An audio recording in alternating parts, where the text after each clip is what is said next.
কিন্তু যে বিধায়করা ওই চাটন ঋত এবং যে বিধায়ক এ বিষয়ে প্রশ্ন তুলেছেন, আমি শুধু তাদের বলি, আচ্ছা ঋত আগে স্পষ্টভাবে বলুক, যদি তৃণমূলের অ্যাকাউন্টে যে টাকা আছে সেটা যদি খারাপ টাকা হয়, ঋত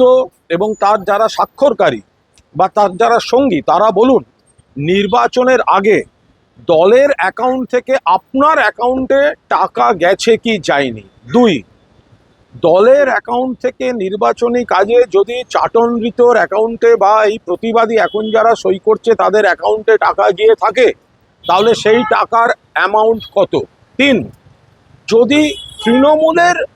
অ্যাকাউন্টের টাকায় আপনাদের আপত্তি থাকে এবং আপনারা মনে করেন সেটা ভালো নয়, তাহলে আপনার নিজের ভোটের কাজের জন্য সেই টাকাটা নিলেন কেন।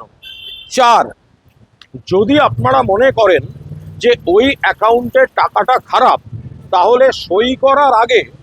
আপনারা ওই অ্যাকাউন্ট থেকে যদি টাকা নিয়ে থাকেন, তাহলে সেই টাকাটা ওই অ্যাকাউন্টে